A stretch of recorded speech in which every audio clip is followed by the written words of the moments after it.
Indraprastha University and also earned a gold medal.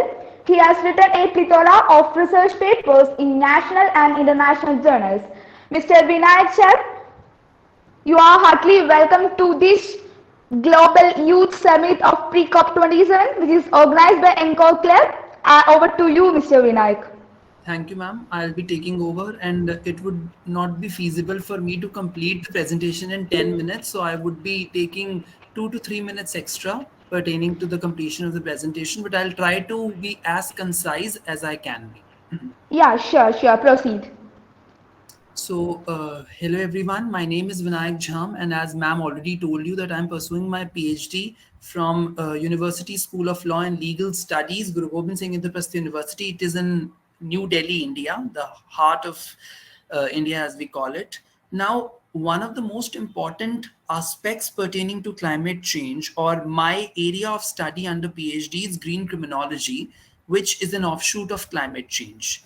Now, before delving into any of the other aspects relating to or pertaining to climate change, it is very important. Basically, it is imperative to understand what is the existing legal paraphernalia concerning climate change across the globe.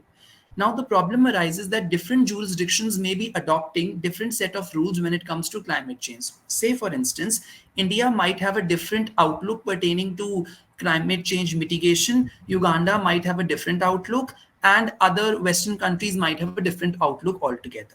Now, what we need to understand at this juncture is how international law has been inscribed relating to the topic climate change. Before delving onto the idea of international legal paraphernalia, as you can clearly see on the screen, I would like to give a very slight idea of the concept of law. For understanding, Excuse me, Vinayak. Sorry for yes, the interruption. Try yes, to make it in full screen. okay, I'm so sorry. Ma'am, is it Yeah, okay now? okay. Yes, proceed. Thank you. So before going on to the international legal paraphernalia, it is imperative for us to understand the meaning of law. Now, law, as everybody envisages, is a very strict diktat of the government which one is supposed to follow. Now, this is the kind of law which has been envisaged by Austin. Austin, he essentially focused on the aspect wherein he defined law as a command of the sovereign. So there are politically superior people who give law for the politically subject people. Now, the kind of definition of law which was given by Austin back then in the 1800s, it does not apply in the contemporary times. It is very unfortunate that in India, that the entire history of India has been categorically divided into three major parts: ancient, medieval, and modern. And this categorical classification itself has been given by a Britisher, J.S. Mills, who has written excellently on subjugation of women, or his essays on liberty are really, something to look out for. But look at the kind of white man's burden India has been, following over these years, that even the historical division of the country, the historical artifacts, the historical evolution of the country has been categorically classified by a Britisher when we were under the control of the British. So back then, Austin gave a legal definition of the term law, but now in the contemporary times, the definition of law has altered altogether. How is it has altered? Now, law has become negotiable. I'll give you a very small example. In our country, in the Companies Act, every country has a different Companies Act, right? Regulating the conduct of the companies operating in the country.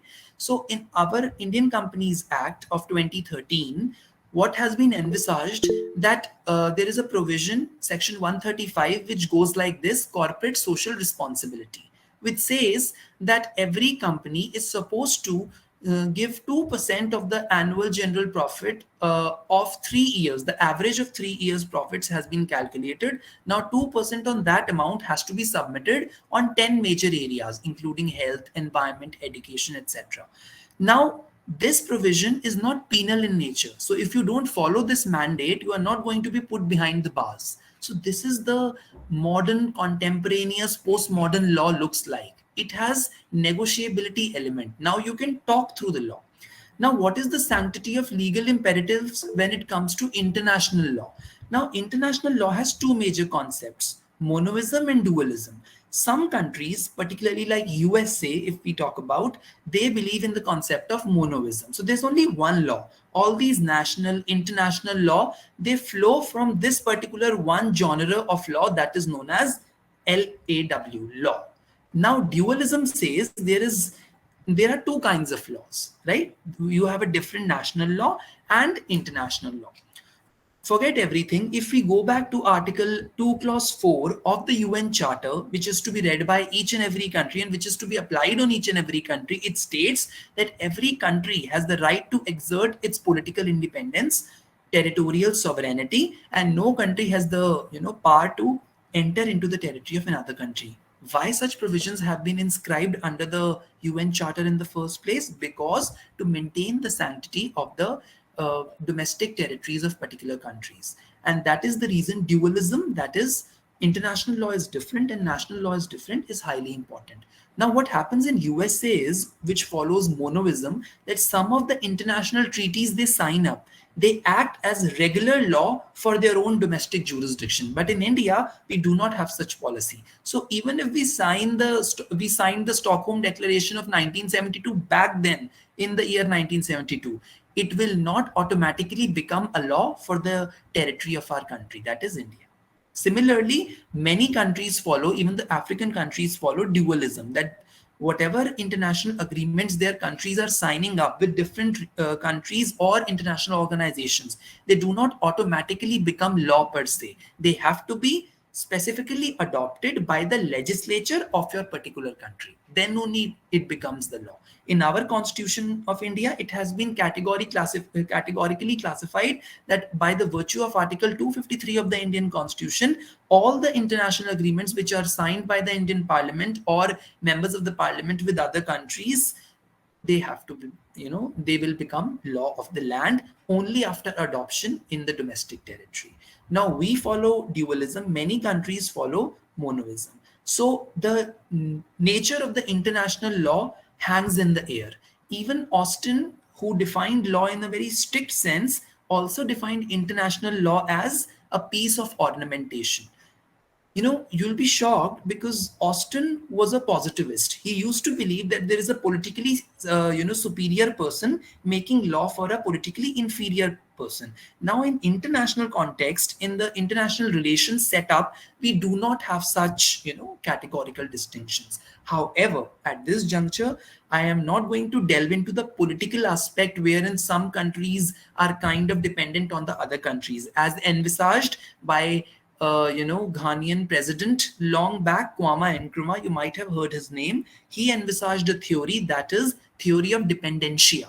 The theory of dependencia means that many developing countries have, basically they are habitual in getting help from the developed countries, as a result of which this vicious cycle has been created by the developed countries, so that these developing countries keep on asking help from the developed nations even after these developed nations have left the their colonies in the developing countries. So this is how they entangle all our developing countries, so that we always end up begging from such developed countries. This is the reason Sir Kwame Nkrumah gave up this concept of theory of dependencia, that even after imperialism has ended, even after colonialism has ended, this developed versus developing kind of a system still operates. Now, what is the international trajectory pertaining to climate change across the globe? Since we are not focusing on individual domestic jurisdictions, the reason for the same is absolutely clear, because we as individuals, are coming from different jurisdictions. I'm sure there might be n number of people who are coming from n number of countries. It is not humanly possible for me to explain the law of each and every country per se. But what I'm going to do is I'm going to give you a blueprint of the entire international structure, how international law works. Now, for this, you need to understand the nature of international law. International law is not your domestic laws. They do not work like your penal laws, the felony laws in your country, which are operating very happily and, cordially. So certain offenses committed, certain people are put behind the bar. This is not a straitjacket solution. 2 plus 2 does not equal to 4 here. In the international relations, there is a concept which works as Matsya Nyaya. Matsya means justice of the fishes. Now, fish, sorry. Now, justice of the fish says that big fish will always eat the small fish. Therefore, international relations theories always kind of favor the developed nations. So, keeping all these things in mind and keeping these things in mind that there is no enforcement agency, viable enforcement agency available at the international level to kind of pose criminal liability on the countries which are outrightly evading environmental laws and policies and which are creating a lot of environmental menace. So I'll give you a very small example. Russia-Ukraine issue. Even though we have a Security Council in hand, is the issue being resolved right now? No, because the maximum they can do is soft measures, that is embargoes, which have been incessantly put by many countries on Russia. But after that, the next stage comes, that is the hard measures. Now, for hard measures to operate, there has to be a provision of military staff committee, which is to be constituted by all the countries across the globe against Russia. And that is not going to happen because those measures are used sparingly. Since the Security Council, which is the enforcement wing of the United Nations, is incapable of enforcing the international treaties or agreements at times, the international law sometimes, yes, becomes a piece of ornamentation. We can always deliberate on the issues that, this is going to happen, or this can be the plausible structure which can be put forward in the international legal regime. But unfortunately, the legal structure is such that you cannot expect those particular 5 permanent members to not say anything. You might have heard about the concept of veto power in the Security Council. So whenever any country comes up with a law or a suggestion, it might be vetoed by another country, those top 5 permanent members of the Security Council altogether. So this is how the nature of international law works. It does not work like your regular domestic jurisdictional law. It works on the principles of Matsya, that is, big fish is going to eat small fish. Now you have to make a bargain with the big fish. Now, point is, how can you expect this big fish to help the small fish when it is, the purpose of small fish is to be eaten by the big fish? This is how international relations is sometimes put forward. But what we are focusing right now is the trajectory of legal imperatives pertaining to climate change across the globe. So first and the foremost declaration which was issued in 1972 was the Stockholm Declaration. There were 26 principles, and some of the renowned principles will be discussed later, but that was the first and the foremost declaration which was signed by all the countries. Even our Prime Minister back then, Mrs. Indira Gandhi, went to Stockholm for this signing of this declaration. Now, whatever, declarations are being signed at the international level, there is a specific term for the document which is prepared thereafter, and that term is outcome document. So the outcome document of the Stockholm Conference, which was conducted in 1972, is known as the Stockholm Declaration. That declaration basically states that these are the obligations of the state. This is how a state should be when it comes to environmental protection. Now, environmental protection is something which was not explicitly talked about before 1972. It does not mean that there was no environmental protection management existing at the international level, but it was not explicitly talked about. It was not explicitly discussed at the international realms. For the first time, the international community thought that it is imperative to come up with a declaration, at least. Might not be a convention, might not be a binding convention, but however, the term binding in an international convention is paradoxical in nature, because usually, there is no enforcement agency, because all the countries are placed at similar pedestal. Who is going to enforce the law against which particular country? It is very difficult to imagine. Now, still the international communities thought that it is better to come up with a declaration. A sense of responsibility can be imbibed in each and every country, so that they end up following the norms which have been prescribed for environmental protection and management at the international level. Now, second, one of the most important discussion after Stockholm Declaration came up in the year 1987, that is the Brundtland Commission. Now, Brundtland Commission was the first commission which defined the term sustainable development. You might have heard about the term sustainable development. You might have, heard about the sustainable development goals which were issued in the year 2015, right? Replacing the millennium development goals of 2000, right? But sustainable development was first defined under the Brundtland Commission of 1987, and it, in short, it meant that development has to have some purpose. It has to be purposeful. Development ignoring the environmental facets or social facets of the society cannot be deemed as development. So what Brundtland Commission envisaged is the classical trinity. Those classical trinity has three issues. First, environmental protection. Third, social equality. And third was economic development. Unfortunately, you cannot ignore economic development. And since many countries kind of ignored economic development, that is the reason they are falling short of economic progress and growth vis-a-vis other countries. I am not going to delve into the details pertaining to economic growth, but Brundtland Commission is a clear exemplification of the fact that there has to be an equilibrium between three issues. First, economic development. Second, social development. Third, environmental development.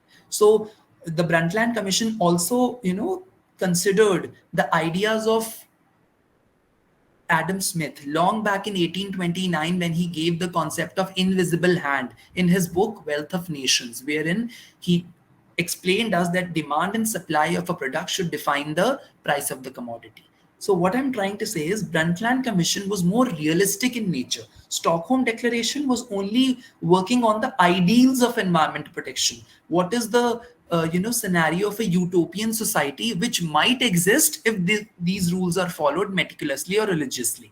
Now, Brundtland Commission was one step forward. It kind of delved into the notions of reality with, there might be laws which might come up, but do not say. I'll give you a very small example. In our country, there is a concept of dowry that you are supposed to give dowry. There's not concept as such, but people follow it.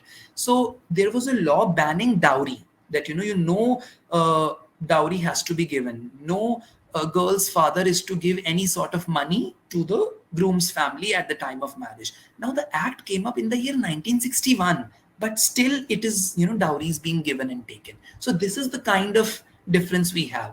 There is a difference, there is a categorical distinction between implementation of law and internalization of law. So in our country, homosexuality is kind of, it's not an offense, but there are no specific provisions, legal provisions to provide protection to the LGBTQIA plus individuals. So this is the kind of systems we are in.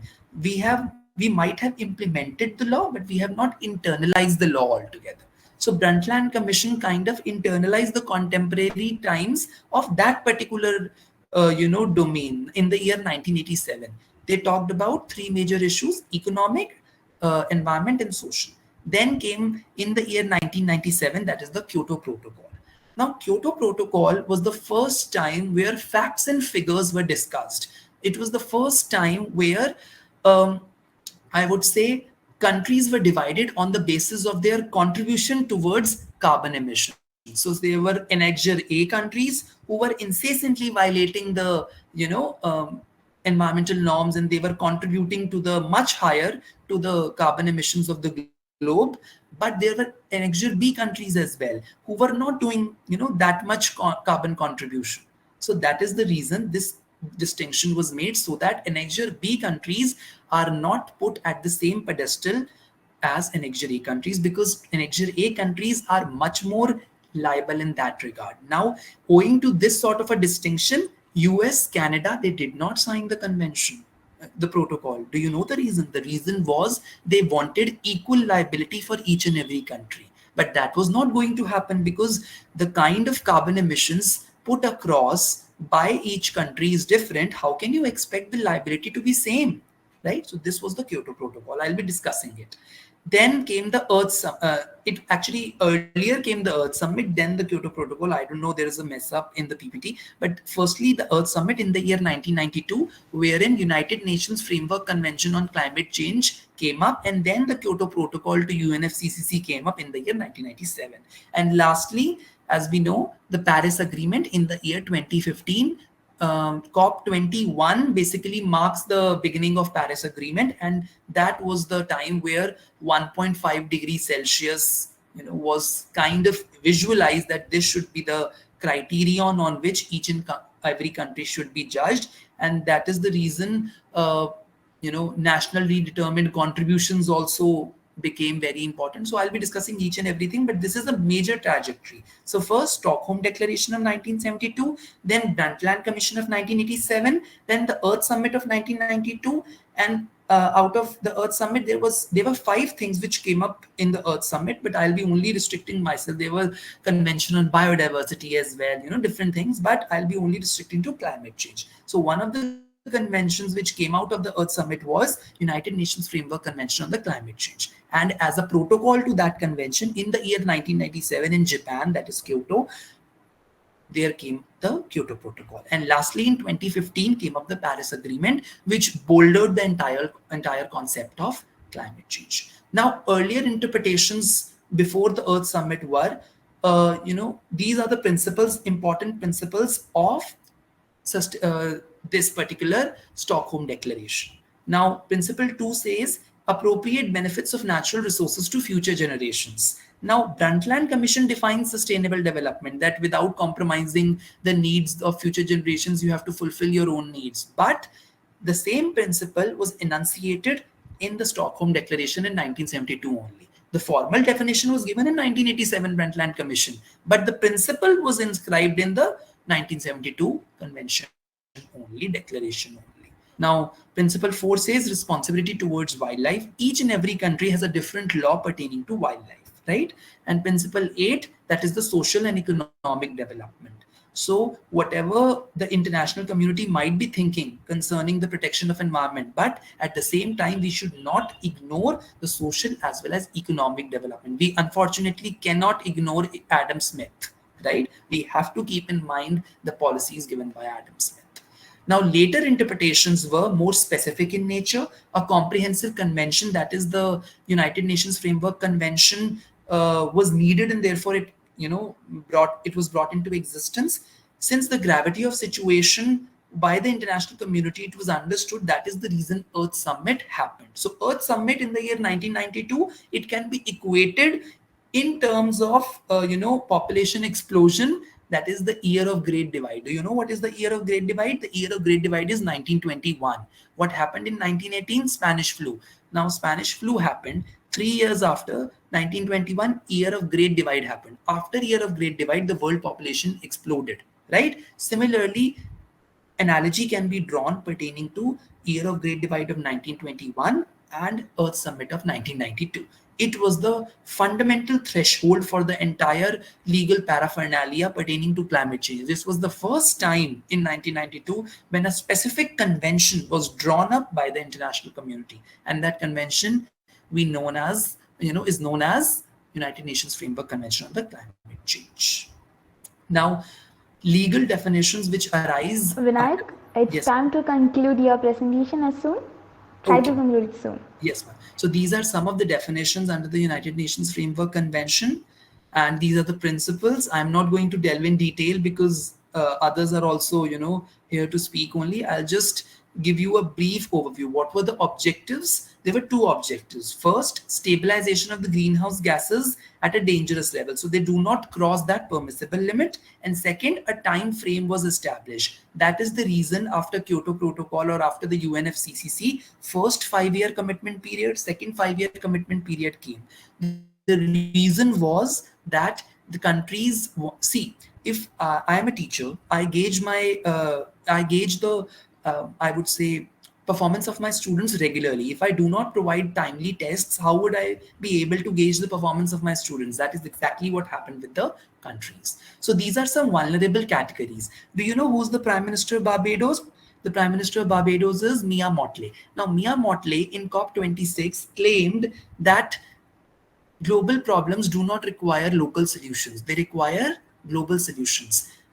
We were promised, so she says, and I quote, we were promised in 2019, 2018 particularly, that climate finance, $100 billion were to be paid to these vulnerable countries. Article 4, Para 7 of the United Nations Framework Convention. These are some of the vulnerable categories of countries which will be first swayed by the climate change aftermaths. So she says, we are a low-lying country. Barbados is a low-lying country. We are going to go first. You are the one who's contributing. UK, USA, they are the ones who are contributing more towards carbon emissions, and you are expecting us to bear the brunt of it.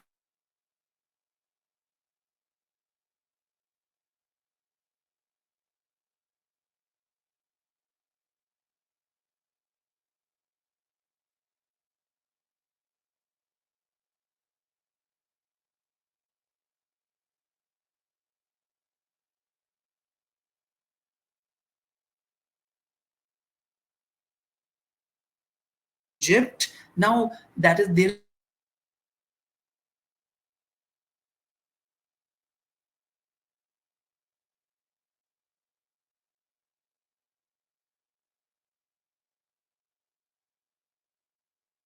particularly that COP should not be conducted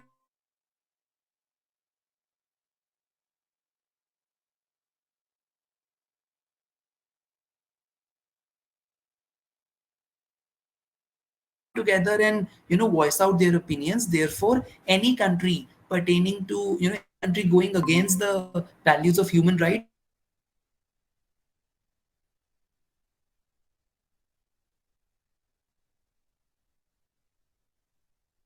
condemned So I don't know what is the scene, but this is an independent committee order which has been issued to the UN. Now, dispute settlement, I'm not going to delve into that. Kyoto Protocol has already been discussed. There are two annexures, annexure A, countries which are incessantly polluting the environment, and B, which are not polluting the environment. Now, you can always see it is based on the principle of common but differentiated responsibilities. Now, Doha Amendment, basically, it was the starting point of second commitment period that we need to check how much the countries have progressed. Now, Paris Agreement, this was the first time that 1.5 degrees above the pre-industrial levels was recognized that this is the norm. Every country should be aiming for this. This is the Cancun adaptation. I'm sorry, I'm just rushing through because others are also, here to speak.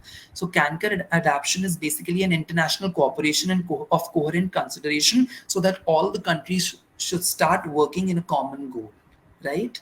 And this is the IPCC report. Recently, the sixth report was an eye opener for all of us, right? And these are some of the figures and facts. And nationally determined contributions. These are basically the heart of Paris Agreement. That is, every country is expected to write what it has been contributing every year regarding climate change. They have to prepare a report.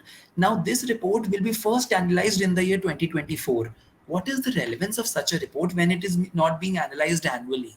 I know exemptions have to be given to countries, but not analyzing the report altogether and waiting till 2024 won't serve the purpose. So NDCs also become questionable at times, right? And we have net zero emissions. This is the objective we need to achieve in the times to come. And developing countries, as I already discussed the ideas given by Mia Motley in COP26, that there is an ignorance on the part of developed nations, and that is the reason pine instruments, there are taxation instruments which need to be brought up so that every country should impose a carbon tax, and so that better I would say net zero emissions objectives can be achieved. Now, last, I would conclude that, in today's contemporary times, it is a time of intersectional approach. Intersectional means every vulnerable section of the society should come forward. Every vulnerable section of the society should, I would say, come forward and work for a common goal, that is protection of environment. That is the reason many organizations are solely working on the intersectional approach pertaining to women in climate change or LGBT in climate change. The reason is that vulnerable see, you have this habit of dividing the right and the left in your respective countries. The right means the establishment, and the left means all the vulnerable sections of the society. So the vulnerable section of the society should come forward, and this shall become not only a threshold for all of us, but for the future generations as well. With this, I rest my case. This is a very small kind of an introduction into the international legal system. I did not have much time. These slides might have taken up 2 hours, but I do not want to take away any other's time. So, ma'am, with this, I end my presentation. I culminate my presentation, and I will be happy to share this if anybody wants it. Thank you.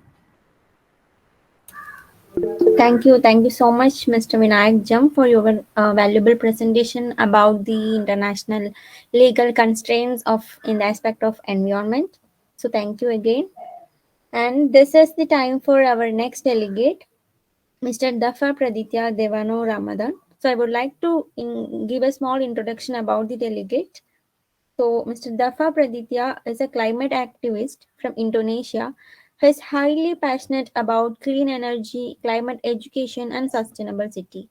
So, he attended one of the UN events entitled Stockholm Plus 50 in Sweden and currently does some advocacy, particularly in climate education, with the Ministry of Education of the Republic of Indonesia. The current work is aimed to compile the standard competency of what climate education shall look like. So, with pleasure, I would like to welcome Mr. Dafa Praditya for your presentation. Thank you for the opportunity. Am I audible? Yes, you are audible. Okay, could I? May I share my presentation? Yeah, sure. Okay, so I will share my presentation.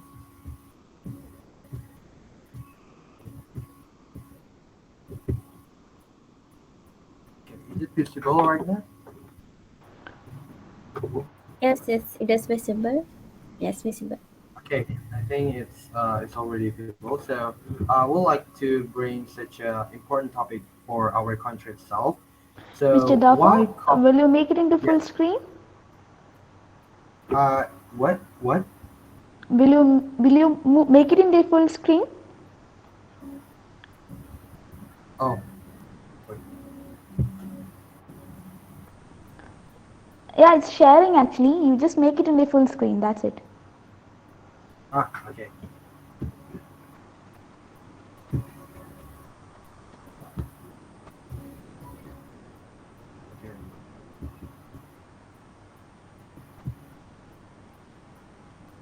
Okay. Okay, proceed. All right. So I would like to bring such important topic for our country, our nation, for Indonesia itself. So why COP27 is important to Indonesia? So it's not such a specific topic, but it's like a general topic that we are currently facing in Indonesia itself. So I will split some of the contents in here. The first is understanding what is COP, Indonesia in COP, what we do on it, how the implementation of COP back in Indonesia. And the second one is prioritization. The first is initial target on removing carbon footprint, moving to renewable energy, green economy, and climate impact. And the last is the conclusion. So here's my background. So I'm a climate activist from Fridays for Future Indonesia, and recently I am actively engaged in environmental youth movement. For example, there is some project that I've been done with my fellow teams. The first is audience with the Ministry of Education regarding the climate curriculum, and also I am attending Stockholm Plus 50 event back on 2 and 3 June 2022. And here's the understanding. So as you might be concerned that COP is the conference of parties, and COP has a role for making certain decisions upon body conversation, which consists of several parties that represent individual observer, whether the government, business, non-governmental organization, international government organization, and many more. So in here, I would like to highlight some of the history of Indonesian in COP itself. So Indonesia has been actively involved in the global global meeting regarding the environmental things. The first is since the Rio de Janeiro summit in 1992, Indonesia has been actively involved in many agreements upon combating climate change in the environmental age. And also in 2007, Indonesia has gotten an opportunity to hosted the COP13 in Bali, and the outcomes are pretty satisfying under Bali Action Plan, which complement the Kyoto Protocol in prior. And also Indonesia, as you know, that Indonesia is a neutral country. We didn't even have any conflict with another country because we are neutral. So we do experience in international partnership in doing international partnership with Indonesia taking part as the leader of decision making. So also, and in the last COP 26, Indonesia is being the Indonesian pavilion, especially being a place of self diplomacy. Maybe some of you who were attend COP 26 that was occurred in the Glasgow, United Kingdom. You see the Indonesian pavilion, and also you also see that the Indonesia has been a soft diplomacy places for negotiation during the COP 26, and also in the pavilion, Indonesia has highlighted some of what we were doing in order to combating the climate change and the environmental problems. So also Indonesia is not just doing meeting and attend a meeting and national international meetings like a COP for just doing diplomacy, but also the implementation back in our nation in our national framework and national work plan. So it was sort of integrating. So as you see, the implementation number one through the NDC that was submitted to UNFCCC in 2021. Indonesia is definitely integrating NDCs into Nawacita. So Nawacita is nine priority agendas. So it's like national priority agendas that there is a 9 point in it inside, and so the policy can be implemented properly. The aims of the nine priority agendas is to be implemented properly. And the second one is in the recent 3 years, the number of deforestation and the forest fires are highly decreased, and this is what Indonesia can achieve, and it's in line with the 2030 goals, the SDGs goals, because as you know, we have a lot of land forest fire in the Sumatra Island and in the Kalimantan Island, and it cause a lot of problems. Like especially for our neighbor country like Singapore and Malaysia, and they always complain where when the forest fire is happening. And also, Indonesian government has established a battery industry, and it's a result of uh, when the president of Indonesia met the CEO of Tesla, Elon Musk, and Tesla was asked our president, to establish an battery industry in Indonesia to support the renewable resources to supply the electricity across the nation. And this is our prioritizing in Indonesia. So there are three of SDGs goals that being the targets of our country. The first is climate action, number 13. The second one is 11, sustainable cities and communities, and the seventh is affordable and clean energy. So in the point of SDGs number 13, we do climate action because we have to creating a greener and sustainable future. And at this point, climate action also be the key target in order to rebuild and create a better and resilient future. Likewise, this goal is the key in achieving another goal that was defined and formulated in 17 SDGs point. And the 11 is sustainable cities and communities. So, as you know, Jakarta, if you've been or just come around to Jakarta, you see that there is a lot of traffic jam, there's a lot of air pollution, there is a lot of not friendly walkers. Like there's a lot of too much vehicles in the streets. So this is being our problem since a long time ago because the Jakarta itself, we I will take the example from Jakarta. So because Jakarta is the biggest city in Indonesia and it is being a capital, it is being a capital of Indonesia, and also the problem is definitely complex, especially being a sustainable cities and to build resilient communities. And Jakarta, as you know, that we do have a lot of traffic jams. We do have a lot of air pollution because we do.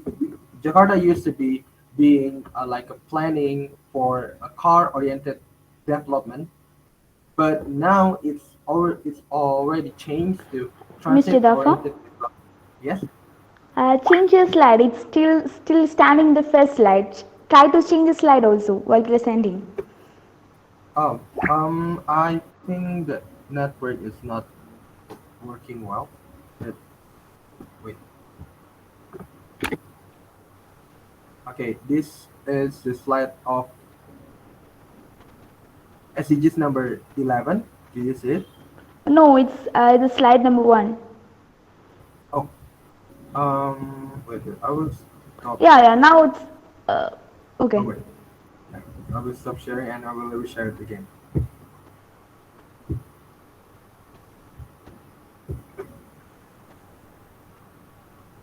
Okay. So we'll continue. So about the point, the SDGs point number 11, the Jakarta city has such complex problems as I mentioned before, and we do have a lot of problems because we do implement a policy of car-oriented development. So we build a lot of road for car for vehicles, and there is no space left for the walkers. So now, but now it has changed. The Jakarta's government has been changed the oriented development to transit oriented development. So the public transportation have to cover all of the entire region of the Jakarta itself. So the people can move around easily with just the public transportation. So they didn't have to use their vehicles to reach every place or every region in Jakarta. As you know, we compare this like plan to the European countries. Most of European countries are walking that like they can easily walk to the street because the city is very friendly for the walkers. But Jakarta is not. Even the New York Times has wrote an article about Jakarta where the city where there's no people wants to walk in Jakarta. So it's such a worst thing for us, and we have to change the paradigm because we have to move to more sustainable and more resilient. So building resilient communities can start from massiving the public transportation and develop a transit public development. And the last of the Indonesian priorities is affordable and clean energy. Also, as we know that Indonesia is the country of the biggest exporter of coal in the world. So this is our problem, and we are still striving with that because our climate activists, like me and another youth climate activist, still against the government, still ask the government to reduce the use to reduce the coal use because we have to move to the clean energy and we have a lot of resources like the natural resources we have a lot of them and we have to just do energy transition. So for this one we are still striving for to the government to forces the government to just stop the using of coal for the power plant across the nation. And this is one of the implementation of Indonesian renewable energy plan. So Indonesia was prioritizing to build more renewable energy resources to supply energy across the nation, even though it's just like 11% of the total power plant that has been built in Indonesia. But Indonesia has built one of the biggest PLTB or wind power plant in Southeast Asia, which is located in South Sumatra. So this is the biggest one in Southeast Asia. Is a wind power plant, and also Indonesia is about to build more renewable energy power plant, considering the geographic of Indonesia in the equator, and we do receive a lot of sunshine in a year. So in year and wind which strongly blow, so it can profit us. It can like um, help us to easily move to renewable energy because we have a lot of resources such as the sunshine and the wind, and because we are a tropical country, so we can do that easily. And also, Indonesia was defined its NDC to NFCC. Also, Indonesia through the Ministry of National Development and Investment put green economy into RTGMN or National Mid-Term Development Plan. So accordingly, the State Electricity Company or PLN already has planned to stop adding coal power after 2023 and increase the share of renewables to at least 48% of total generation capacity by 2030 and reach carbon neutrality by 2060. But we as a climate activists in Indonesia still think this is too late if we have to waiting until 2023. So we are still force the government to just do energy transition, and we are still striving with that. And the next steps, this is the conclusion. So I think for our country problems, these are the action steps that have to follow. The first is establish an international partnership because if we do by ourselves, it will not gonna work because we have to do such a collaboration with another countries like another developing countries so we can do moving to just energy transition and moving to sustainable to being a sustainable country together. And the secondly is enhance the clarity of Paris Agreement mitigation international framework. So as long as I'm concerned that there is a lot of point in Paris Agreement that didn't integrate it with the national framework of Indonesia itself. So it just being the article in Paris Agreement, so but it's not translated to our national framework in Indonesia. So we have to enhance the clarity of Paris Agreement mitigation into the national framework. And the third is adjusting national agenda policy by adopting Paris Agreement. So as long as I concern that Indonesia itself, we are like doing a policy like we do implement the policy by ourselves, like um, but we didn't follow the Paris Agreement, not 100% following the Paris Agreement, but we, as a climate activist, force the government to adopting the Paris Agreement itself because it's such a global agreement. So we have to follow it. And then the fourth is raising people awareness through education on climate and environment. So, as maybe most of you didn't know, that Indonesian people is the number one, the people that didn't believe or didn't like didn't believe on the climate change itself. It's such a shameful for us because Indonesia is a tropical country. Indonesia, knownly as friendly, like the people are friendly, but we are also have a title as the number one who didn't believe on the climate change itself. So I think this is our task. This is our climate Indonesian climate activists task to raising people awareness through education on climate and on climate and environment, and therefore I do advocate the Ministry of Education to integrating the climate curriculum into the national curriculum, so the people from the child until the high school can learn about the climate, and also they can more like gain awareness, more awareness to the climate change itself. And the step five is pretty important, and it's because it's about the financial. So uh, developed country have to supporting the developing country in financially.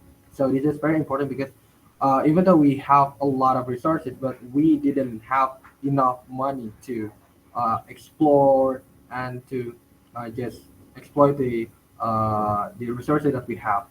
And the last is believe in the science and avoid any political and business interest. Because in this current situation, in this current circumstance in Indonesia, the political thing is very very heavy, and many people didn't believe in the science because they think that science is just like didn't important, and they are too lazy to read the fact that the climate change is real. So um, we have to believe in the science, and we have to raising people aware. So it's like in line, the people believing in science, then people have uh, raise their awareness towards the climate change itself.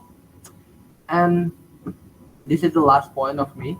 So this first action that we have to do is do it now. There's no extra time for climate action. It's too late if we waiting until 2030. And consistent step number two is consistently move to sustainable lifestyle, like avoiding using vehicles when we work or when we go to school, and we just have to walk, like using public transportation to reduce the carbon footprint.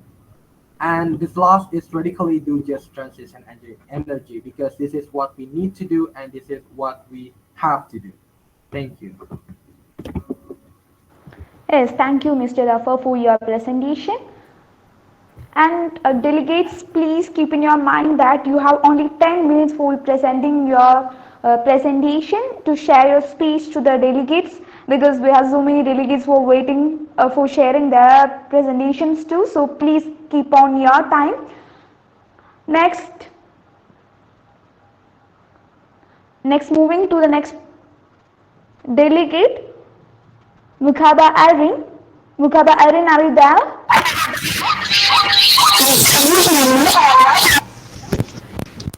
Can you hear me? Hello? Uh, Hello, Irene? can you hear me? Am I clear? Yeah, yes, you are audible, but your voice is so disturbing. If it's possible to move in brain. My voice is so disturbing. Is this better? Yeah, yes, now it's better. Okay. Okay, as I'm giving you a Um, small intro, Mukhala Irene, she is from Green Homeland NGO in Uganda. She's a lawyer and a public administrator with a passion for nature and a desire to use the law to bring change in environmental handling. Irene, I'm handing to you for your session. So keep on mind, please be on time. You're having 10 minutes for presentation. Thank you. okay. Thank you so much. I'm having trouble sharing my screen. I don't know if it's okay for me to present right now without having to share my screen, because it's a little bit complicated, but I was supposed to share on yours.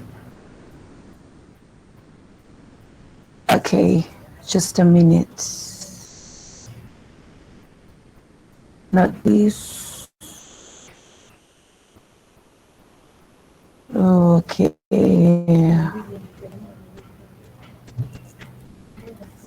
I'm really having trouble sharing my screen. But is it okay if I share without showing my presentation?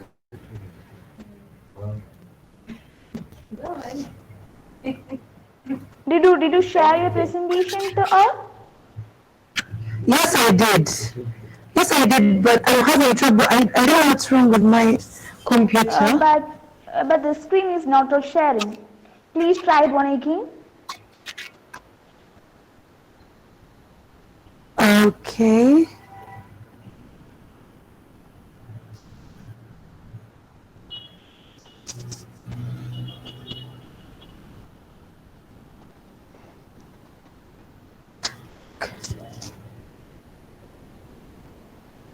Can you see it now?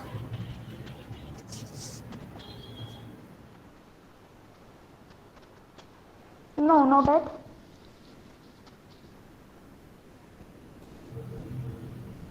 Okay.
Yes, Irene, your screen is visible, but your voice is not audible to us.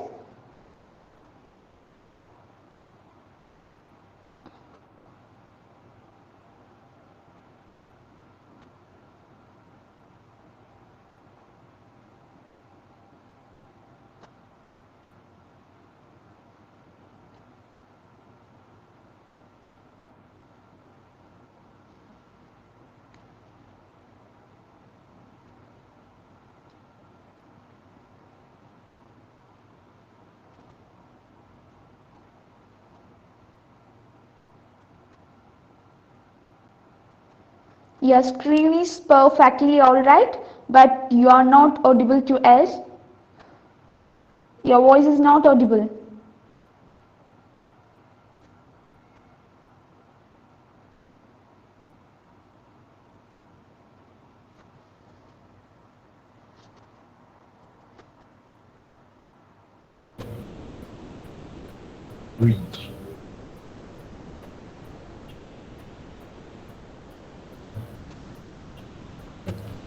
Okay, this should be audible. Yeah, yes, fine. Yes, move on. Keep on mind, you're having 10 Okay. minutes. Move on. Yes, please. So, thank you so much. I'm so sorry to take up much of your time. I thought the presentation was for 8, but I'll do with this. So I was sharing about youth and youth in regard to climate change. I was sharing about youth in regard to climate change in the climate arena, basically, just around the world. And so there's a Chinese proverb that states clearly that one generation plants the trees and another gets the shade. That basically stands for the fact that when one generation decides to plant, then the next will get the shade. So if you take it in the opposite format, it basically means that if we decide to keep our environment clean, then the next generation will benefit. When we do the opposite, the next generation is gonna suffer. So I'm just gonna rush through because I don't have much time. Basically, so what is climate change? Like most of us know. That climate change basically means that is the long-term rise in the Earth's overall temperature. Yes? It's a long-term rise in the Earth's overall temperature that has profound and potential permanent impacts on the world that we live in. That while that we can, it's safe to say that when the temperature in the Earth rises and affects our world, then we can say that there is that the climate has changed. I want to bring it to your attention that very many studies have been done. Very many studies have been done on what the Earth is going to look like if we continue in this format, if we continue the way that we are going. Just a second. Yeah, thank you. So you should note that as of 2021, after 100,000 scientific studies, it was found that climate change affects 80% of the world's land area and at least 85% of the world's population. That while many of us think and many people think that actually we're not being affected, most of the world right now is affected. 80% of the land area, most of the land that we're living on right now is affected by climate change. And it's affecting over 85% of the population, meaning if the population of the world is at 100, 85% of that population is suffering as a result of climate change. Yeah? Make reference to Ramirez. According to a study that was done in the 2050 climate change, the study that was done by NASA, it was shown that the last 19 years of the past 20 years have been the warmest that we've had in over a decade.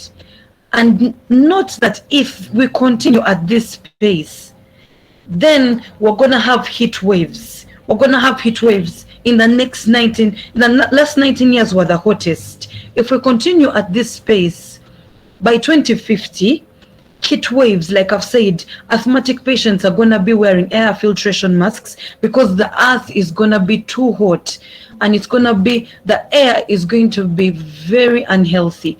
So asthmatic patients will be wearing air filtration masks, and people will have to drive air conditioned cars because it's going to be too hot to breathe.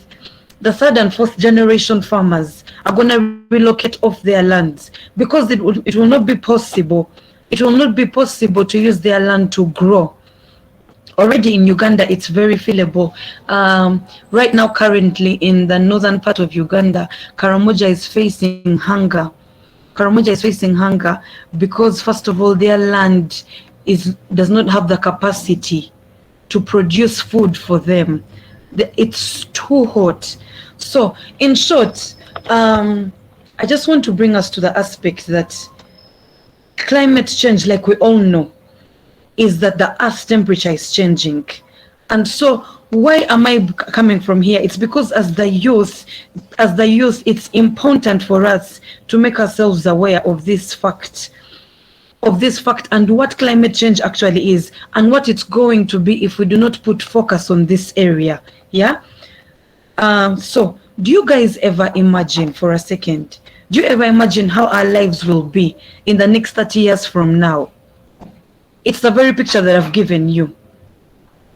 People are going to suffer air diseases. Already the cold, the heat is affecting various places.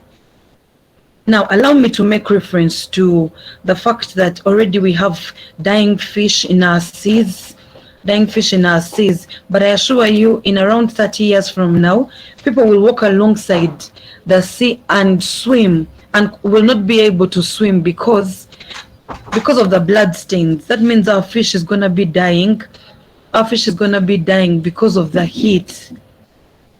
So, my dears, what am I trying to bring us to? That air pollution. I want to just give a brief on the nations, on how the nations are being affected. Let me just first make it clear that I am from Uganda. I am from Uganda, very well known as the Pearl of Africa, and that was stated a few long years ago that we're the Pearl of Africa. But just as much is known that we have various waterfalls and plants and trees growing. Particularly, I grew up in a district called Butaleja district. That's my hometown. I grew up in Butaleja. And whereas you should know is that in Butaleja, we had no trees. We had no actual vegetation. We were located very close to Mbale district. I say were because I don't live there anymore. I am privileged to have escaped such a place, but I can imagine the people that live there right now. It is sad. Every time the rains come, we would cry, because while we were praying for the rains to fall so that we would have water for agriculture and to be able to produce fruit, it was a sad season, because every time it rained, rain meant flooding, and flooding meant goodbye to our shelters. Flooding meant that our houses would be swept away, and so we'd have nowhere to live. Three quarters of the population in Butaleja did suffer from flooding as a result, because we did not have proper vegetation to combat the heavy rainfalls. And even when the rainfalls came, that means wind. When the wind came, that meant our roofs would be blown away. Most people would have nowhere to live. And may I tell you that all this is an impact of climate change. Climate change that is caused as a result of 90% of the climate change that is affecting us right now is as a result of human activities that involves deforestation, tree cutting. Yes, we'd like to produce our charcoal. And my hometown, people were major producers of charcoal. So People were burning down the little trees, the few trees that we had, to be able to survive, to be able to cook for their homes. So if we continue at this, like my current slide says, that by 2050, imagine by 2050, just as in my hometown, there is no actual vegetation, and so the heat, you can't stay in that heat. You can't stay in that heat. You can't breathe. You can't breathe because I don't have much time. I'm not gonna be very political. I'm just gonna speak out of my heart. So by 2050, just as the report that NASA has done, trust me, people suffering from asthma are going to be wearing air filtration masks because the air will be unhealthy. They'll have to drive air-conditioned cars. Yes? Third generation farmers. Imagine people who have had farming in there. Someone please type for me how many minutes I have left. Third generation. Someone please type for me how many minutes I have left. Imagine you grew up on agriculture, and in my homeland, I mean, half the vegetation, half the population, 3/4 of the population survives on agriculture. We will not be able to survive on agriculture. We'll have to move away from our places, from our well-known, from agriculture to something else. So we'd have to give up our lands. Yes? Our seas, I know most of you like to swim. You won't be able to swim if we continue at this pace. And so, my dear audience, who probably think, there's some of you who think that, oh my God, these girl statistics do not apply to me. But I would like to bring it down to you. Probably you've been getting lots of cough and flu lately. My dear, that's an effect of climate change. Thanks to climate change, we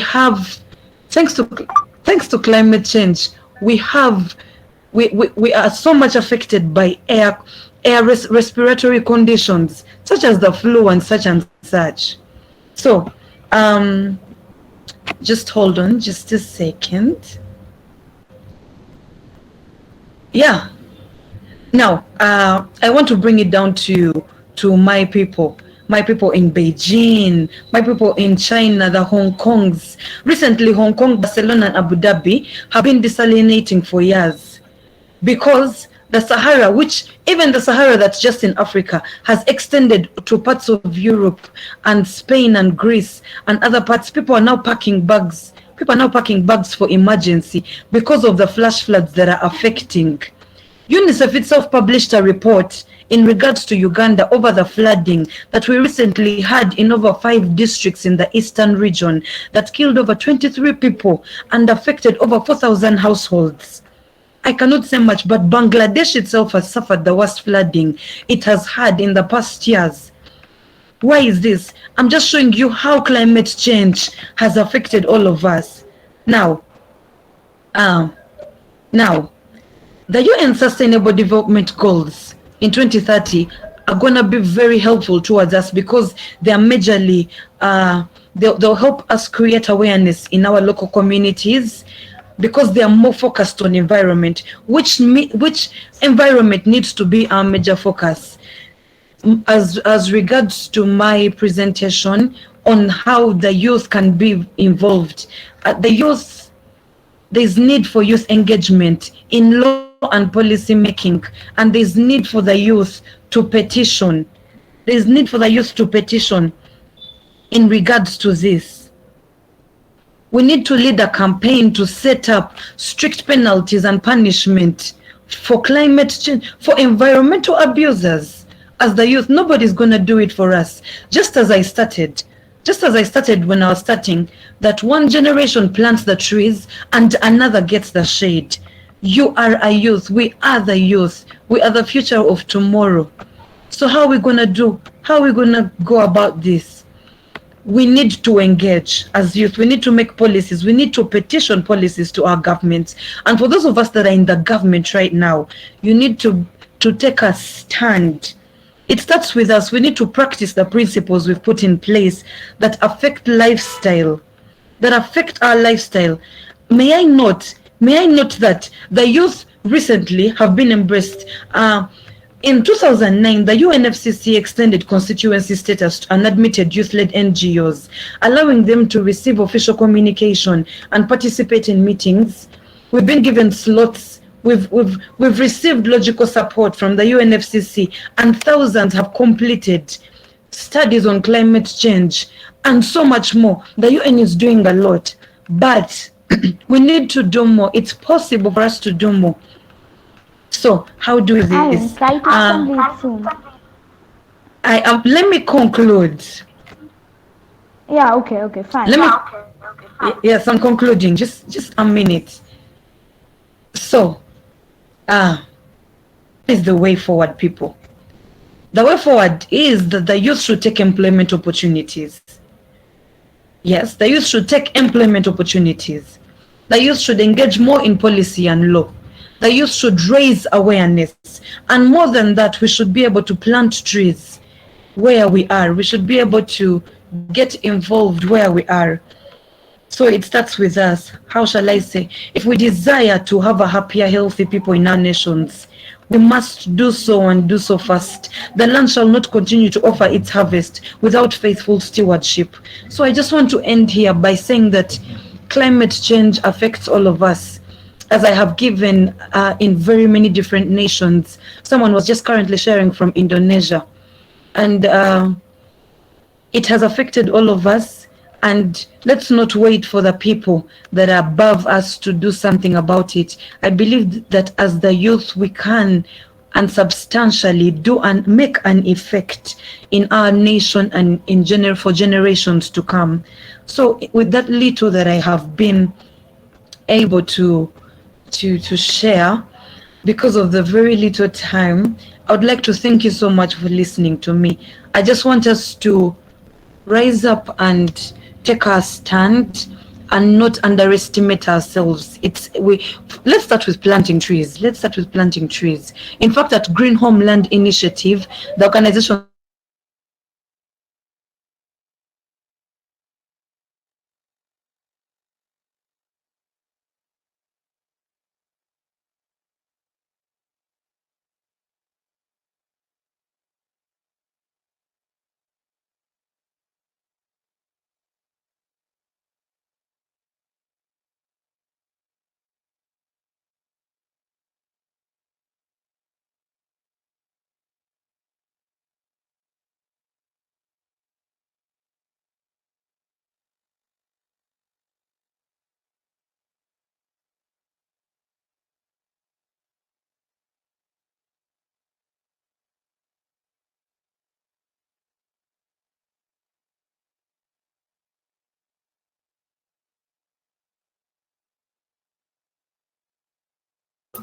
Uh, Mugaba Irene, are you there?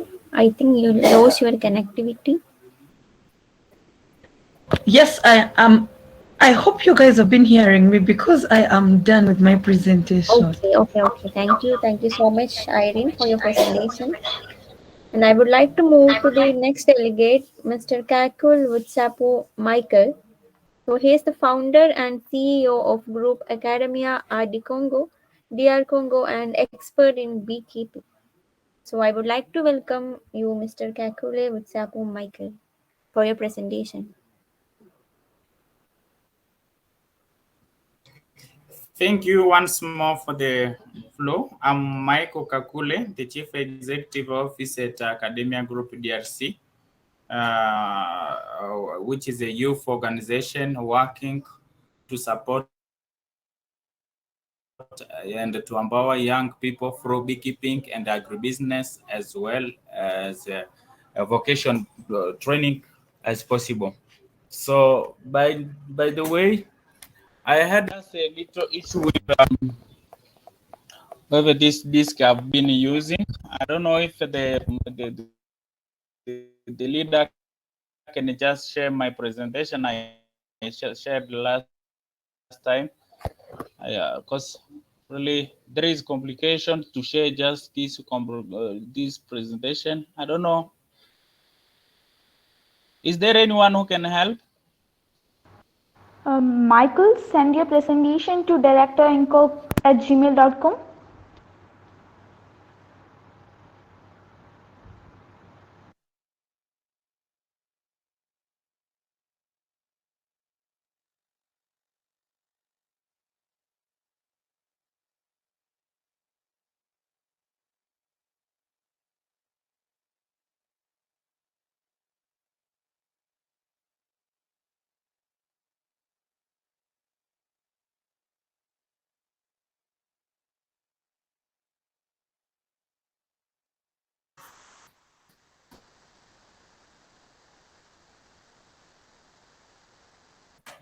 Really, my network seems to be very poor. I don't know if are you getting me?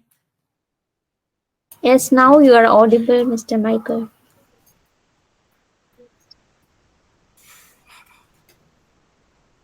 Really, due the network issue, if you should allow me so that I may try to see how to reconnect. It can be just something great. Mr. Michael, send your presentation to the given mail ID in the message box, directorinfoclub@gmail.com. It will help you to share your screen and you may present.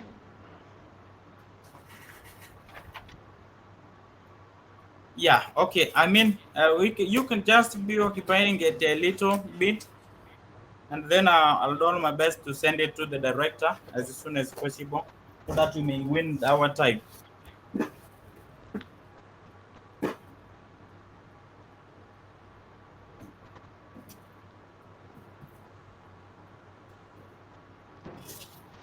Okay, Michael, you may present the second next as a present as the Yes, next delegate. Michael, wait for 10 minutes, another 10 minutes. of course. With your permission, I'm calling the next delegate to presenting the presentation. So in that moment, you may share your presentation to director@gmail.com. Okay, did you get me? Yes, I take. Yes, I get this point. It's right. It's fine. Okay, fine. Yeah, then you mail to director@gmail.com and that will help you to share your screen. And Thank you. moving to the next delegate, Nikki, are you ready with your presentation?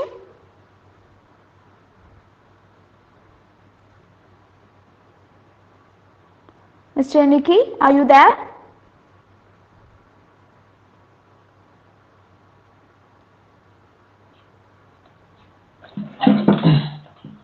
Hello.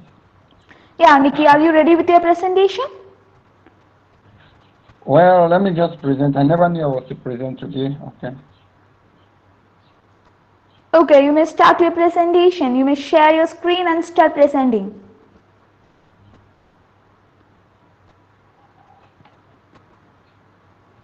One minute. Yeah.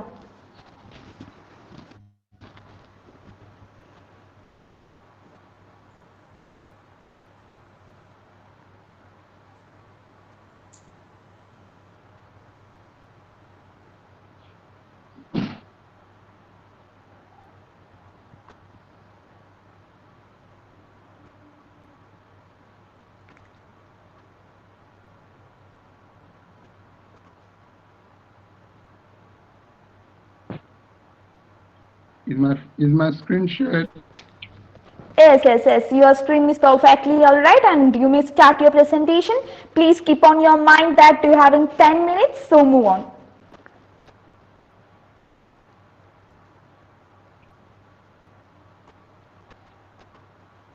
Can you see my presentation? Yeah, it's visible. Your presentation is visible. You may start. You may start your presentation. Okay. Yeah, proceed. I'm Nikki Jero.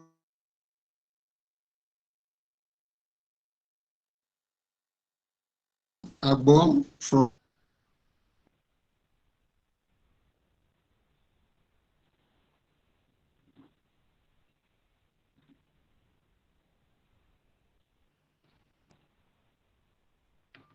Okay, 1 minute, please.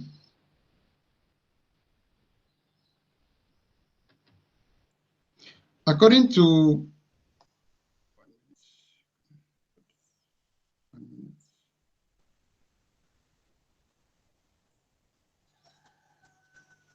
Okay.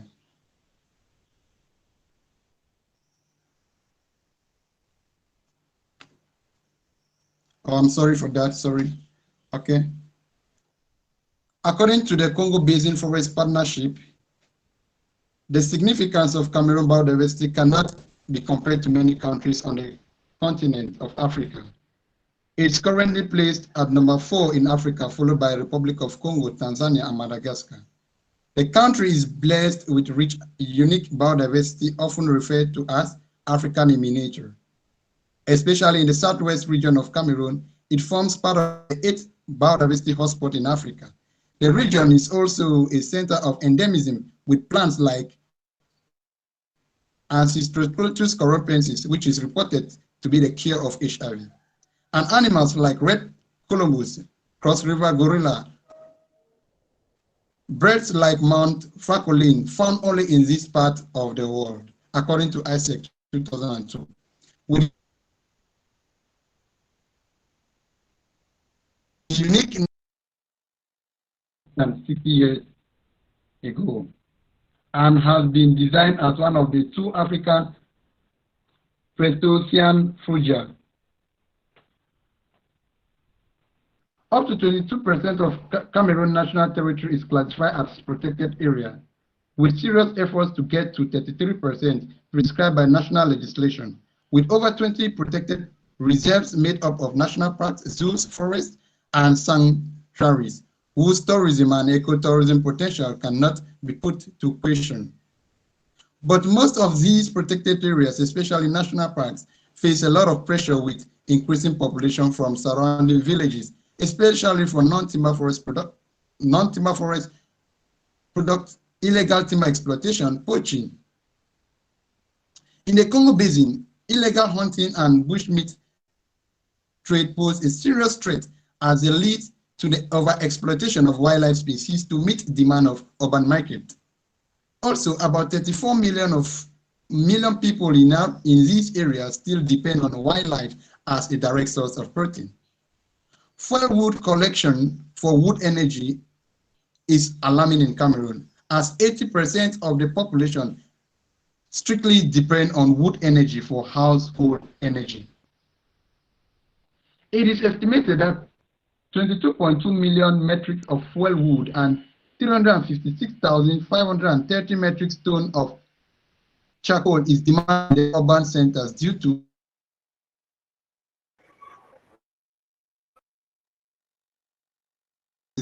agriculture, especially from the surrounding population, as more than 60% of the national population strictly depend on agriculture. In Cameroon, we are already facing consequences of climate change, including an abnormal recurrence of extreme weather phenomena such as violent winds, high temperature, and heavy rainfall, which endangered communities, ecosystem, and the services they provide. And if measures are not taken, the effect will be devastating. Climate change can increase the risk of species extinction, as well as drought, melting glacier, warming oceans, storm, floods, rising sea levels, heat, waves, and landslides. Some of these may affect essential food resources and the health of agricultural systems, which is the backbone of every developing country. These are some of the causes of climate change in Cameroon. One of the causes of climate change we have is deforestation. Forests play a critical role in the Earth's climate system in a number of different ways. Most importantly, for global climate change, they capture carbon dioxide from the atmosphere and convert it through photosynthesis into living biomass. Deforestation also causes the release of stock of carbon that accumulates both in the trees themselves and in the forest. According to the European Forest Institute, deforestation has been on its rising courses between 40,000 to 80,000 hectares of primary forest annually being between 2015 to 2018 hectares of land have been destroyed due to deforestation. Change in land use. Change in land use is also one of the key causes of climate change in Cameroon. Land use for farming, urbanization has been in an alarming rate in Cameroon. Burning of fossil fuels.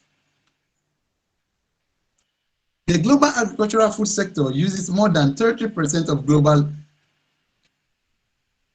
end-use energy.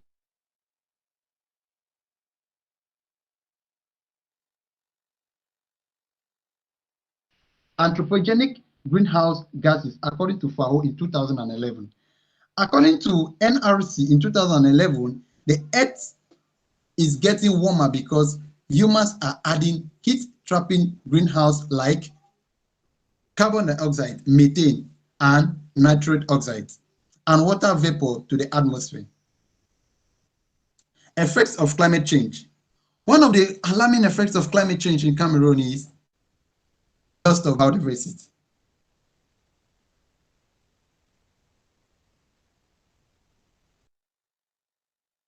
Which impacting of it has severe impact on the biodiversity and letting the habits of species and presenting threats to their living survival, making them vulnerable to extinction. Millennium Ecosystem Assessment predicts that climate change has greatly led to the biodiversity loss of species in the globe. Effect on food security. According to IPCC, in 2017, agricultural productivity will decline from 21% to 9% by 2080 due to climate change in the sub-Saharan Africa. The report indicates that rising temperature is in precipitation and are likely to reduce to the production of stable food by up to 50%. Effect on natural disaster.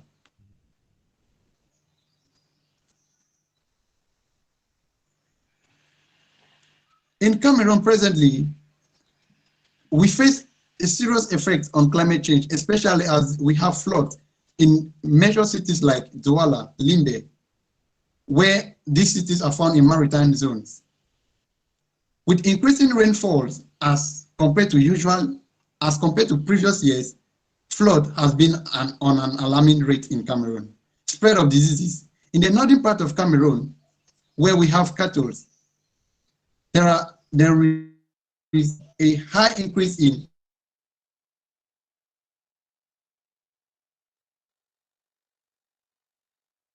diseases which are affecting the population of cattle. To mitigate climate change in Cameroon. One, what are some of these possible solutions? How can we mitigate climate change? How can we bridge climate change? One of these ways is conservation of natural resources. These are various conservation options for protecting the natural resources, some of which include biological diversity conservation, forest conservation, soil and water conservation, and energy conservation. Although each resource has its unique set of conservation problems and solutions, all resources are interconnected in a complex web. So for us to mitigate climate change, we need to put our hands on deck in order to conserve our natural resources. Another point is use of alternative sources of energy. Newer technologies for cleaner energy sources are beginning to provide sustainable alternatives to previous energy sources that are known for affecting global climate change. If we switch from the consumption of fossil fuels to the using of electricity, solar energy, it will be more, which are very, very environmentally friendly. It will help to reduce climate change than the consumption of fossil fuels. Carbon sequestration. The strategy entails keeping carbon dioxide out of the atmosphere. The best way for us to sequestrate carbon is for us to plant trees in our local communities. And the last way for us to ensure or mitigate climate change is to ensure conservation education. Conservation education should be taught right from the base. We should integrate conservation education in our school curriculum, meaning that we should teach the younger ones on the importance of climate change. I, for one, I was not opportuned. I left my primary school. I was not opportuned. No teacher told me about climate change. But today, it's difficult for me today to adapt to that because I was not taught from the grassroots. So if we start teaching conservation education from the base in primary schools, these people will grow up with a notion and know that climate change is in existence, and they will start taking possible solutions on how to mitigate climate change. In conclusion, biodiversity at large provides immense direct benefits to humans, with at least 40% of the world economy being diverted from biological resources. Maintaining biodiversity provides greater food security, opportunity for economic development, and provides a foundation for new pharmacological and other medical advances.